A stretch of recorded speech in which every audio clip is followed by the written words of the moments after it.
So welcome everybody to another episode of A Coffee with ADHD Experts. This innovative series brings together some of the most eminent experts in ADHD and mental health in the world.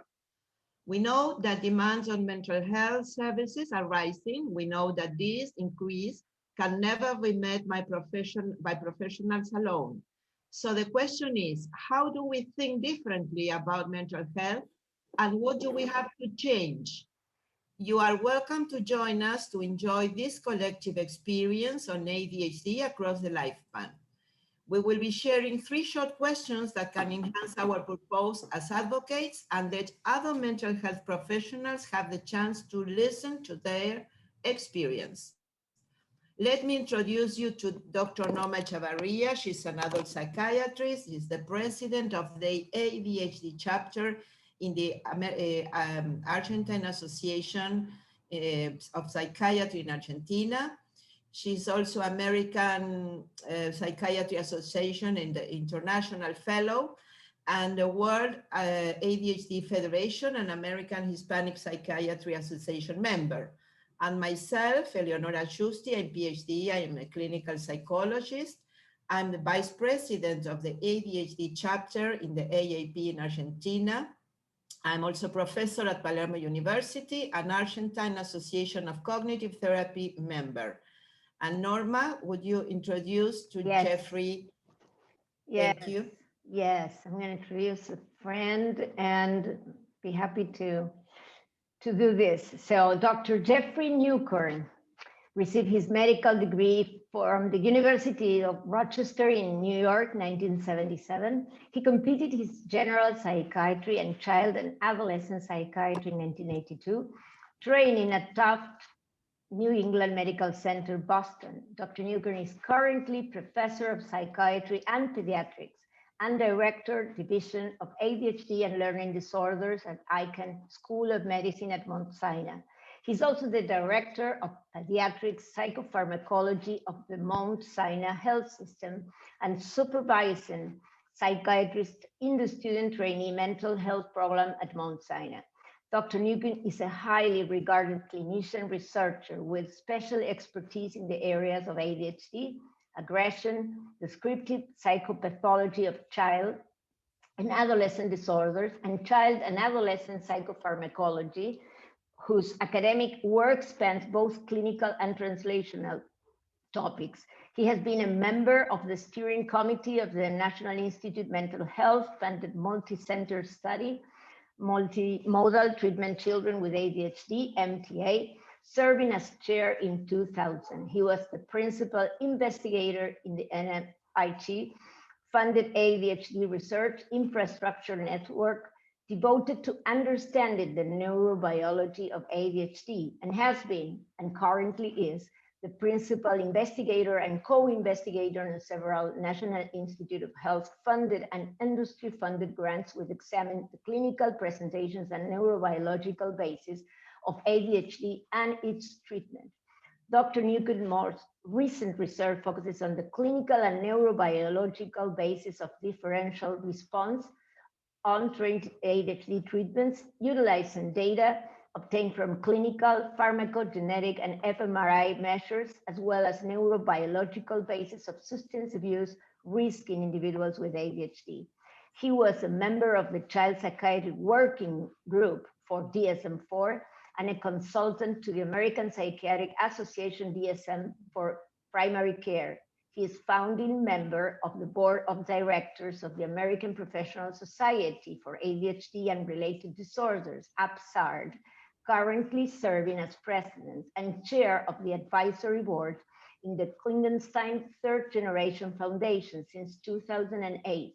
He has had a major role in organizing scientific meetings for ADHD worldwide, having served as chair for the APSARD Program Committee, the Scientific Program Committee for the World Federation of ADHD Congresses, and the Program Committee for the Second and Third International Symposia on ADHD in Tel Aviv. Dr. Newcorn has received numerous awards for his work, including the Hall Award for Lifetime Achievement in the New York Council on Child and Adolescent Psychiatry, and for the Technology Development Award for Mount Sinai and the Alain Schlosser Lewis Award for Research in Attention Deficit Disorder in 2018, and was elected to the Chat Hall of Fame in 2014. And wow, what a CV, and welcome to this Coffee with Experts to Dr. Jeffrey Newcorn. It's a pleasure to have you here. It's an honor for us. Thank you for your time. Let's start with the mute. Thank you so much for inviting me. It's really an honor to have been invited, and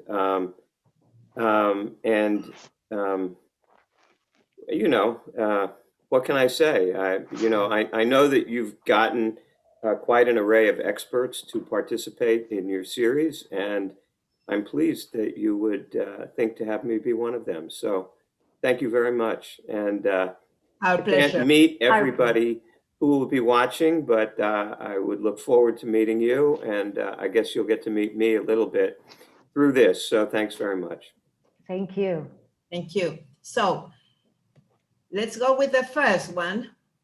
As a researcher, a doctor, teacher, or advocate, and being one of the main references in this field, what had led you to work with the ADHD population?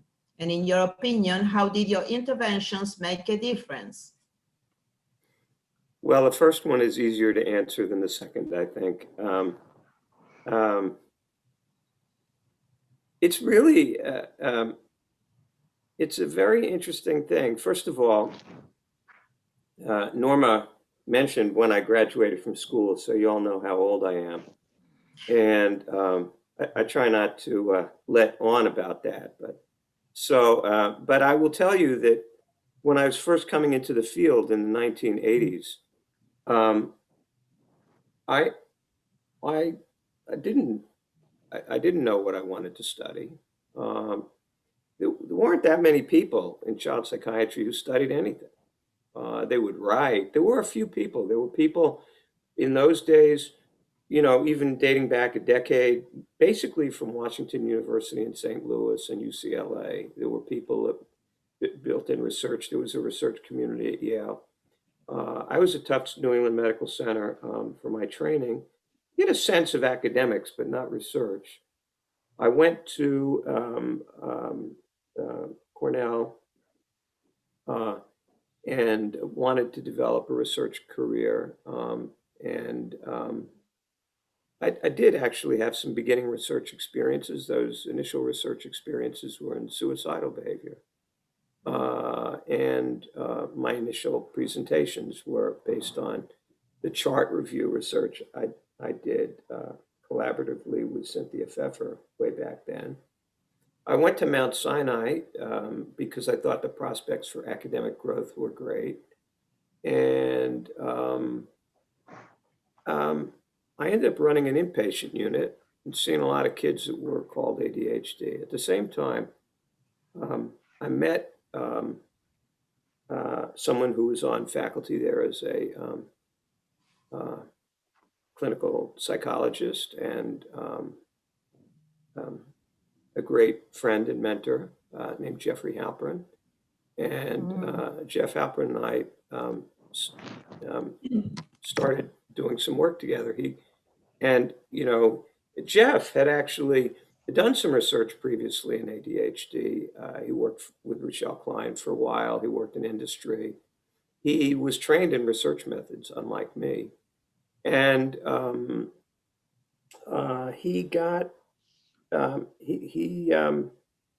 had these postdocs, and he was going to go out to a school in the community and collect data. And so he said, "What do you want to collect data on?" Well, at the time, ADHD was one of the few things that was researched in child psychiatry and psychology. And I should say, Eleonora, you're a psychologist, that really the leading researchers in the field were psychologists. And certainly ADHD to this day represents a condition where there's a fantastic intersection of the work in psychiatry and psychology and other disciplines. There are multiple stakeholders. And so so Jeff's a psychologist, I'm a psychiatrist. at the time, there was a meeting of the American Academy of Child and Adolescent Psychiatry where they had a discussion group on ADHD and ADHD research methods. And I was quite galvanized by it because I was seeing a lot of kids that were diagnosed ADHD on this inpatient unit, although now looking back on it, I know they had a lot more than ADHD, and that ADHD itself is not an inpatient condition. And so Jeff was going out into the community, and we started surveying about differences in DSM-3 and DSM-3R criteria for ADHD. And then I met some people, and I ended up, we published some of that, and then then I got involved in the DSM-4, and then I met, and things just sort of built from there. I met David Schaffer at Columbia through the DSM-4, and then David, when the announcement for the MTA study came out, and I was continuing to do research with Jeff, we were collecting data in our clinic. We were doing diagnostic and objective studies of clinical and objective measures.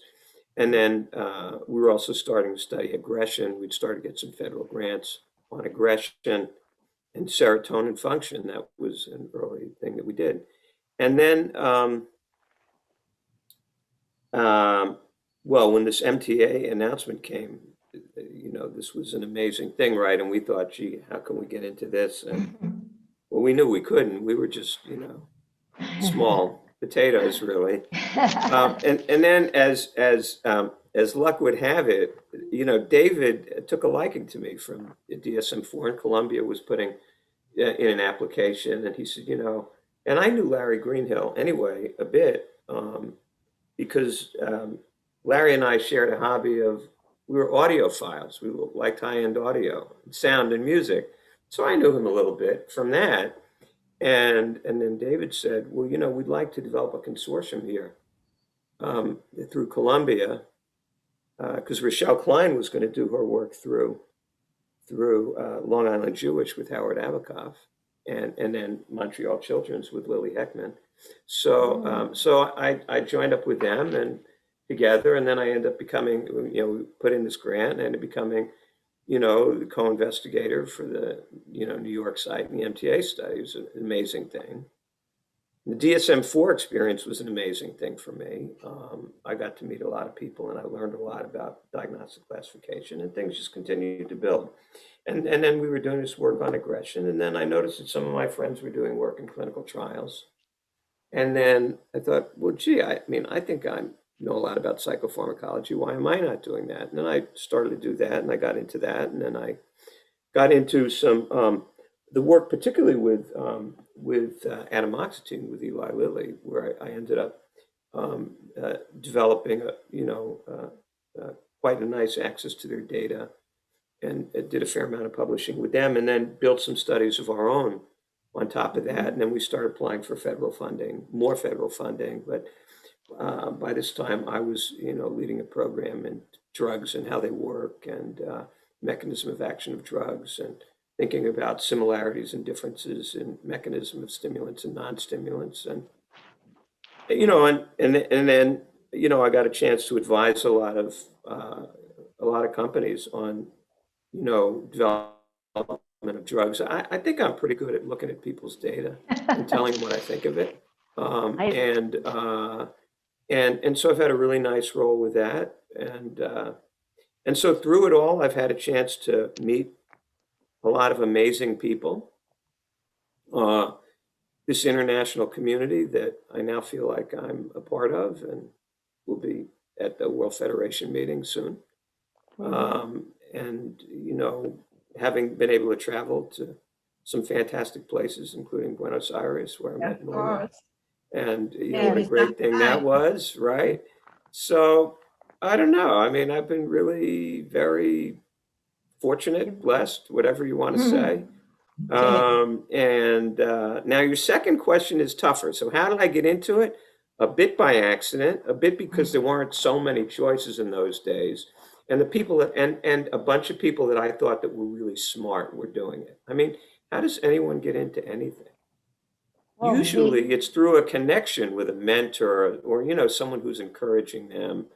You know, it could be that they have a driving force within them, but there's usually some external support and direction and mentorship and praise, you know, thinking that you might actually be good at this or have some good ideas. That usually helps. Well, it's nice to have you say this, because what we are trying is also to inspire young professionals, Yeah, trying to get on this in Argentina and all this Hispanic community that sure. needs so much to start to believe in data and start to research more than just staying with this description of things. So But, you know, thank one you of the very interesting much. things, Norma, about my story is that I did not train in research. You know, look, there weren't that many people that had research fellowships in that day anyway. And maybe you need to do that today. I don't know whether you could do my pathway today. Was But the old-fashioned way of learning, right? yeah, Doing. but the idea that someone could train clinically, could get involved in an area, could build up some research skills and make a contribution, that's a pretty nice thing.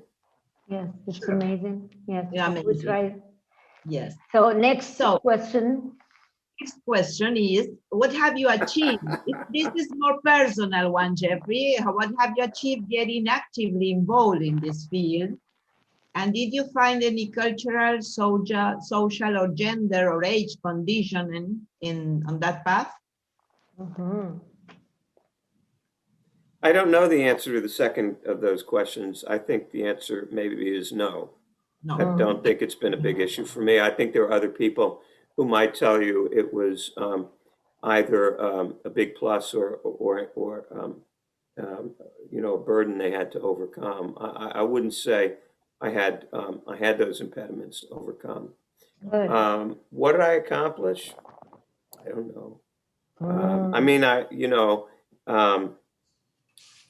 so things that, I mean, I think the work that we did with Jeff on aggression in its day was quite interesting. I think the work on diagnostic systems was quite interesting. I mean, I mean, I think in both of those instances, I learned more from it than I contributed to it. I think with the aggression work, I contributed a lot to the thinking, particularly as we went on. With DSM, by the way, one thing that happened to me with DSM, with that committee early on, is that I got involved in a literature review paper with a guy named Joe Biederman. And, you know, so I knew Joe a little bit from ACAP. We would often be together presenting posters. And so we wrote this paper on comorbidity of ADHD. You might have heard of it. It Yes. was on the cover of the American Journal of Psychiatry a long time ago. And it's the second most heavily cited paper that I participated in. It's been cited over 2,000 times. It was an amazing thing. So I don't know. And then I think I accomplished some things with the MTA study, although I think that I learned more from my experience with the MTA study about doing research. Then I think I contributed a fair amount. I think I have contributed some to the understanding of the role of non-stimulants in ADHD. I think I've had, you know, a fairly significant role in both guiding the use and how we think of, you know, atomoxetine and the alpha-2 agonists.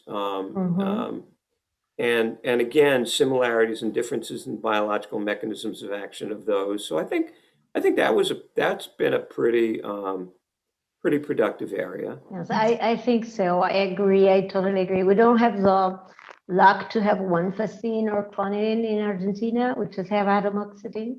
But well, I think that we need now to share more. There is a new anti-ADHD drug coming right to the market, approved from the FDA, right?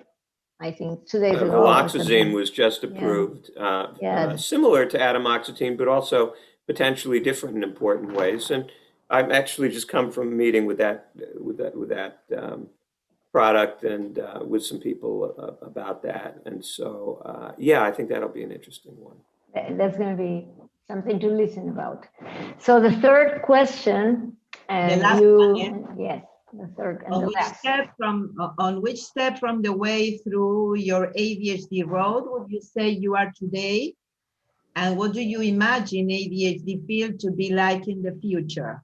You know, my road, I don't know. I'm not the only person who controls where I am in my road.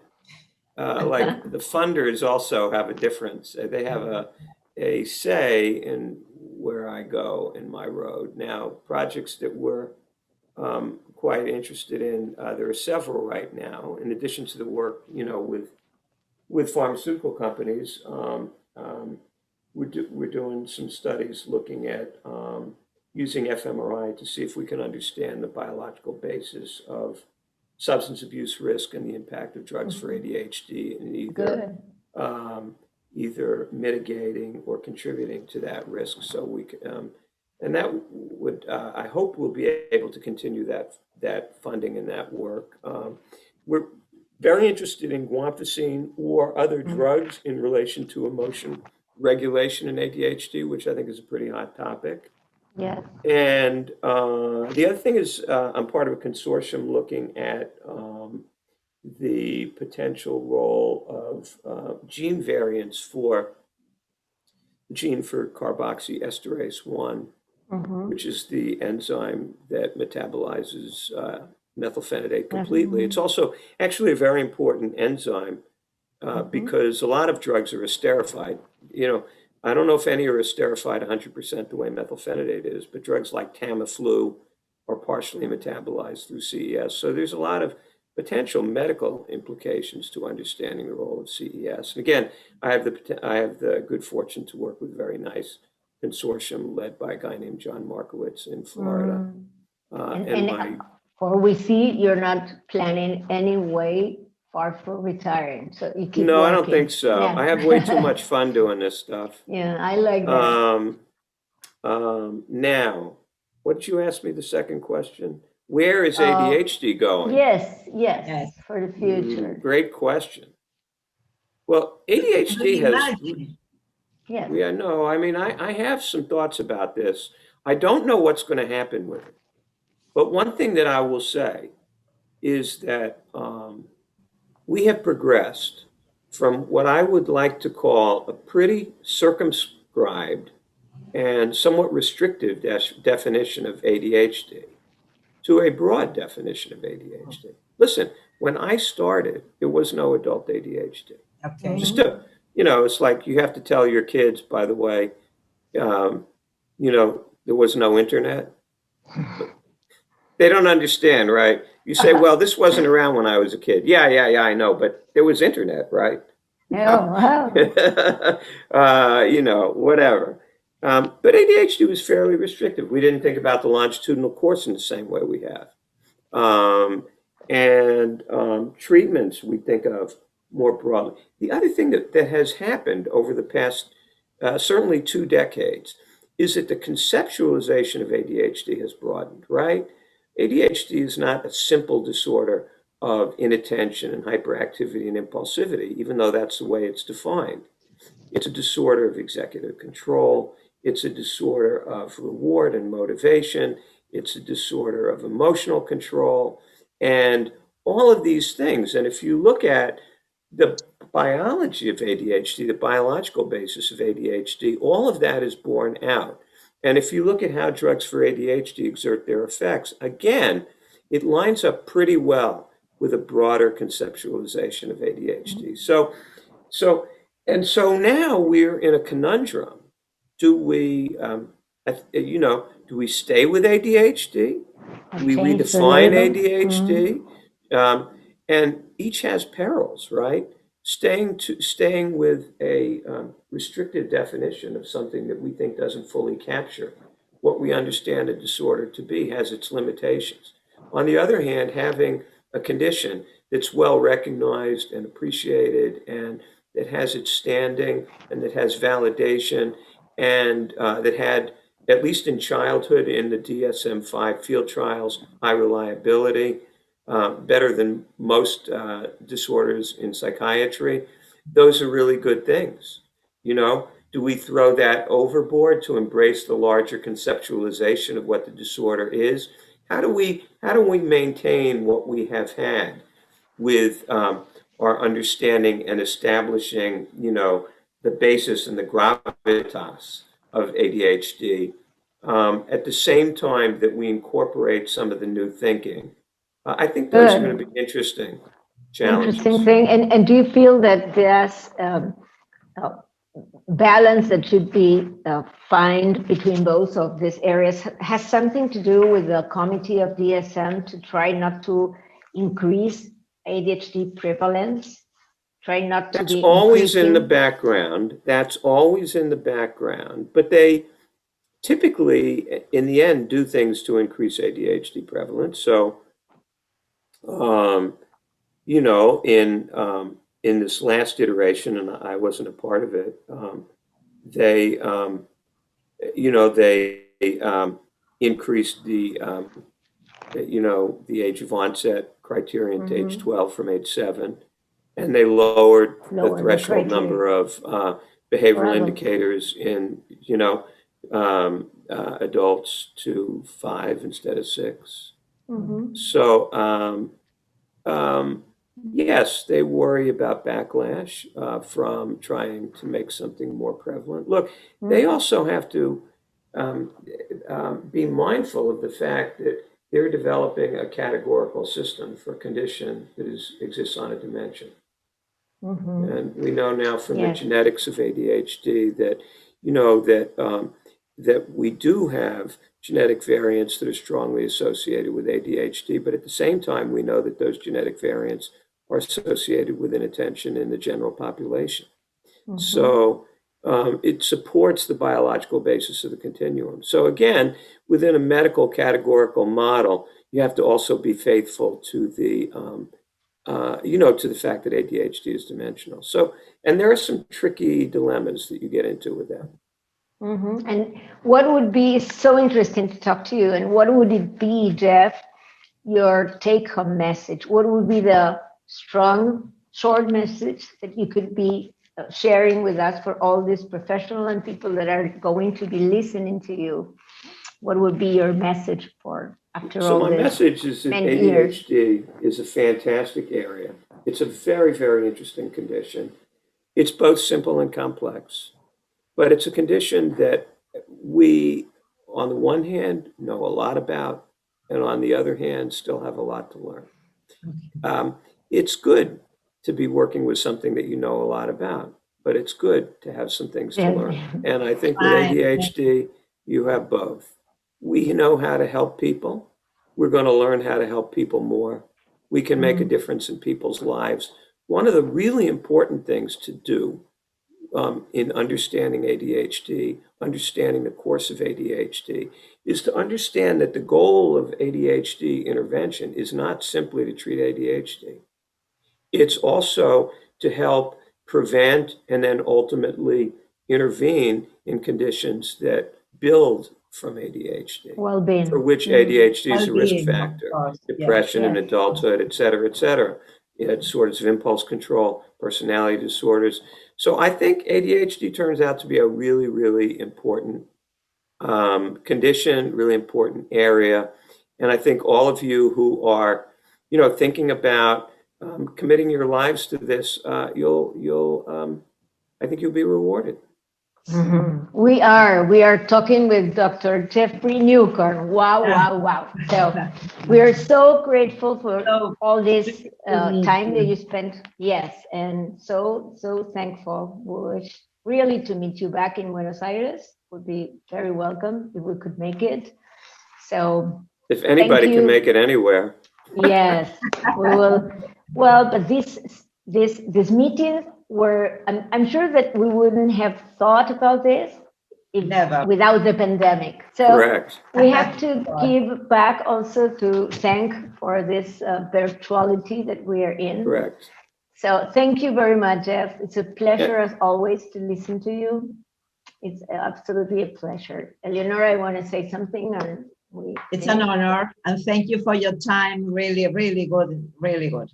Thank you again for inviting me, and you know, follow us at AppSard, you know, because Yes, we we had are. the meeting Yes, we online, know.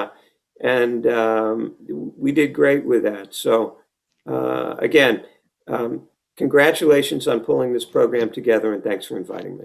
Thanks a lot. It's an Bye-bye. honor. Thanks a lot. Take care of